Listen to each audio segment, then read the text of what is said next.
Performance Plus presents the Summit Club Podcast, your business roundtable discussion for sales and business leaders, with your host, Bill Statz. Welcome to episode 4. Today, the team and I are going to explore the second pillar of competitive advantage, value discipline, entitled product leadership. Rick, John, and JN, let's step off from the base camp and start the product leadership climb to Camp 2. What is product leadership? High risk, high reward, lots of fortitude, and depending on the product and the money invested, it's not always a good fit for companies that don't focus on innovation and a process to repeat innovation. Can be how something's done. Some examples: diet products, exercise routines, music. It's cutting edge stuff. And I guess for us guys, maybe we just ought to talk about some example companies that demonstrate product leadership as part of their business culture. Well, I think everybody would agree that Apple would certainly be one of these companies. You get somebody like Steve Jobs who had a vision and put it out there, and the company has been highly successful. You know, with companies like this, it's interesting. I think they have to keep reinventing themselves, and I think he did a very, very good job of that. And I think he's one of the first guys I remember saying, you know, people don't know what they want. You got to show them what they want. And he was fanatical about his products and developing his products. I mean, he developed the iPad, which again was the first widget of its kind to take the desktop experience and put it in your hand, and it still can accomplish many things that a laptop or even a desktop could do. The same thing with the iPod, and which translated into iTunes, and that changed the whole music industry altogether. So when he came out with the iMac, that was the first time that you had the non-nerd type, IT type computer, you know, where you had your TV and you had your printer and this and that. Everything, well, outside of the printer, was all in one, and you just take it, put it on your desk, you plug it in, and you're done. The whole thing comes to life. He took an existing thing, sort of, and just rethought about how it would work and brought it to the masses to get rid of that stigma of people, of the parents on Christmas Eve, of how am I going to get this thing put together and all that. Took all that off the table. Well, that's a great example of taking existing product and recreating it, making it user-friendly. Rick, what you said earlier, though, where one thing that Apple did that was really fascinating was they didn't go out and listen and ask the consumer, what do you want? They, in fact, created things that consumers then found out they really wanted. Right. You know, what was the iPod before, before Apple? It didn't exist. No. So let's create a product that people don't know they need today, but will buy in mass volume tomorrow. Right. You know, it's funny, we're all somewhat familiar with the innovation company IDEO, and you think about the root or the germination of some of the ideas that, whether it was Steve Jobs or, is it Ivy, the guy that did was just left the company that was responsible for all the product development stuff? It seems like there's always a seed that Jobs could identify and either play off of or leverage off of. And I'm sure there were days when he looked at a Discman or a Walkman and went, man, is that stupid? What, the guy running down the street or the girl, and they're carrying this big clunky thing in their hand. It's like, this is ridiculous. And again, as you just said, they don't really ask anybody. They take that research that couldn't have been all him, but that they would do, and then they would come up with, why don't we try this? Instead of that Walkman or Discman, we've got the technology. We could build it all in something that's maybe 1.5 inches by 1.5 inches Right. with a headphone jack, which is really incredible. It's also interesting, the customers for people who do well in product leadership, they're just fanatical. I mean, a quick anecdote, a few years ago, it's one of my daughter's birthdays, and my wife wanted to get her an iPad. They were just coming out. Her birthday was like 2 days later. So she drags me to the mall and says, it's like 4 o'clock, let's go over, we'll get the iPad and we'll go have dinner. And I'm thinking, well, I don't want to have dinner at 5 o'clock. I don't want to do that. So we get to the mall. I go to walk in the store, and the guy goes, no, sir, you have to get to the end of the line. So now I'm at the end of a line. There had to be 200 people in line, and I'm standing there. And I said to the guy in front of me, I go, why are you here? He goes, same reason you're here. I go, I don't think so. He just wanted that product the first day that it came out. Yeah. And that was all that was important to him. I said, you can get it online in a day. He goes, I don't care. I want it today. And companies that excel in product leadership, that's the kind of customer base they create. You know what's really kind of funny? If you go into the Apple store, it really is kind of upside down from what you're used to, because it's almost like, don't get me wrong here, they force technology into the process because that's their business. Because all of a sudden you got somebody with an iPad and they're going to log you in and they can't find you, and then go sit at that table and it's like, what the heck am I doing? So just because they're all wearing blue shirts or whatever, I'm not sure they hit every time on innovation, but they have a line for 200 people. Yes, they do. Yeah. I mean, another one that is an example of product leadership, especially in the case, John, when you were saying that taking something and reinventing it, is Tesla. They were not the first one on the block to come up with the electric car. I mean, there were plenty of them going back even to the late 70s and early 80s. You Google enough of that, you could find some really interesting stories. They failed miserably because they were way ahead of the curve. But then you had Fisker. Yeah. And Karma.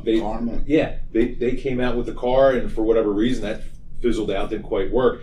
But then Tesla came along and he said, all right, I want to come off the bat and see what I can do. And I guess whether it's just technology at the time finally caught up enough where he has the right colors in his palette to paint that painting finally, but it's started to work. Now, also with Tesla, they took that and had other ideas of product leadership, which is the solar roof tiles. I don't know how well that's catching on, because I think when they came out with that, I went to price my roof, and I think it was like a $60,000 roof, and I don't think that's really going to fly. I don't know why you say that. They almost were, to me anyway, I might be misremembering, or it's revisionist history. I don't think people were talking about self-driving cars until all of a sudden, I never even was aware of it until a Tesla hit a barrier or something, and it's like, no, the driver had it on drive assist or whatever the heck it is. It's like, no kidding. It's software's in the car to do that, and they just kind of have to turn it on. It's interesting. You talk about product leadership, and you talk about Tesla. You really have to ask the question, is Tesla an automobile company, or is Tesla a technology company? True. And a lot of people think that the future of the automobile industry is with technology companies, and GM and Ford and all of the people in that business, all the companies in that business that are great, they better get in the technology business if they want their cars to be relevant 10, 15, 20 years down the road. That's true. I mean, even the way that the Tesla and even other cars are getting involved with manufacturing, there's no shaft down from your steering column anymore. It's drive-by-wire. It's an elaborate video game system you're kind of running your car with. The dashes are going away. There's no more gauge clusters in some of these cars. I mean, even with Tesla, it's a giant iPad fixed to your screen anymore. So to your point, I think a lot of it is just becoming more technology-oriented that happens to have a roof and 4 tires hooked onto it. What's interesting when you think about Honda? I remember seeing a commercial, and it wasn't yesterday, but they don't define themselves as a transportation company or a car company. They're a power company, and they do everything from generators to lawnmowers to cars and in some cases, commercial vehicles like railroad cars or whatever. I mean, Yamaha, you think about the different, again, brand, what do you call it? When you do extensions? Brand extensions. Yeah. It's crazy. And maybe a lot of that is innovation, just identifying the extension. To some degree, putting bookends on the conversation where it's not a one-off. We're identifying people that are in the business of innovating. This is the real entrepreneurial spirit, which is this category. It's not status quo, how many umbrellas can I move? It's really all right, I'm thinking of this. How do we make it happen? And then that's that. And it's a dynamic platform in that those companies, Apple hasn't stopped innovating. Tesla hasn't stopped innovating. I mean, they're on their fourth car, I think, with the Model 3, because they've already had the original Tesla, which was almost like a sports car, was a sports car. And then the one we're most familiar with four-door sedan, and then the SUV with the gull wings, and now every man's electric car. So it's almost a continuing process, and I think the organization, the culture, just that they live and breathe that. Yeah, and I think also the genesis for a lot of these companies is a really strong-willed individual who's a large degree is a visionary. Elon Musk. Elon Musk, Steve Jobs. I mean, yeah. You can go right down the list, and there's generally one person behind it. Now we're talking about technology companies just by chance getting this kicked off. There's also Wegmans. Yep. Their leadership is obvious. They have a position of product leadership, and yet they're selling commodities. Yes. They're selling boxes of cereal and milk and eggs and things you can get just about on any corner in any major urban suburban area. Why are they a product leadership example? Their stores are impeccable, their employees are happy, they've got bistros, bars, take-home meals. They've taken the food experience and made it a product leadership position for their company. That I find really interesting. Yeah, and the depth of, they have to have an incredible research capability because they have stuff to some degree. Trader Joe's might have it, but the normal run-of-the-mill supermarket won't have it. I don't care if it's gazpacho or some particular cut of fish, or they just seem to be able to figure out what the differentiator is from the customer's view, and why when customers leave Wegmans, they go, wow, going to a regular supermarket seems like a step down, Yeah, there were always, Wegmans is, one of the top companies in America to work. It's interesting to me anyway that, you talk to a lot of people where there aren't a lot of high paid individuals working there, and they say, well, you can't expect a lot because they're not getting paid a lot. Well, the same is true of Wegmans, and as you said earlier, Trader Joe's. Those people just, for whatever reason, couldn't be happier. And it's an interesting dynamic that would be, I think, fun to explore at some point in time. Another company that would be a good example of companies that are in a product leadership position that don't necessarily create the newest technology or invent the electric car is Marriott. How many companies out there sell hotel rooms to business travelers, vacationers, and so forth? It was Marriott that really came up with the vacation club and point system that now the entire industry uses. Well, we've covered a lot of ground today in a small field when you just think about it. And I think if you're looking at product and market leaders, they'll get good margins, but they have to have a process for new and better solutions and services. To them, innovation's a value differentiator. There's a lot of price stability when you're coming out with not just fads. I don't think anything we've talked about today you would label as a fad. These are part of the fabric going forward. The real question that our team would pose to folks out there that are listening is, number one, how do you determine if product leadership is right for your business? And number two, how do you execute around that concept and stay focused on that value discipline? You don't need to come up with something new. Lots can happen with repackaging and the whole idea of building on the shoulders of those that have come before. You guys have anything, other thoughts that might come up as far as, well, it's existed, but these people have taken it to a new level? Maybe they've reinvented themselves? I mean, one example, that's Facebook. For any of you that are familiar with Reddit or some other boards out there, Facebook is really just a repackaged message board system. He just, not that I'm taking everything away from Zuckerberg from what he accomplished here, but at the root of that, it's a message board. He just allowed people to wrap their own brand around it, their own personalities, and to start chat rooms and things like that, all based on that existing principle. And speaking with the chat rooms, if any of you out there are using Slack, which is a messaging service, all that is, in its infancy, is the old school AOL chat rooms. If really dating myself here for that kind of thing. But essentially, it's just instant messaging and chat rooms. Both of them have been around forever, and Slack has found a way to repackage that into a system where it's closed loop, where you can do that for a business or any other kind of organization. You know what's kind of funny with Slack, because I never heard about it, and you had mentioned it, and I had a conversation with a woman, mid-30s, and she was talking about changes in her industry and her business or whatever, and she said it's to some degree more efficiency. And the area of the office complex she's in, half the offices are empty because either people have been transferred or reassigned or consolidated or whatever. But she said, we have this software.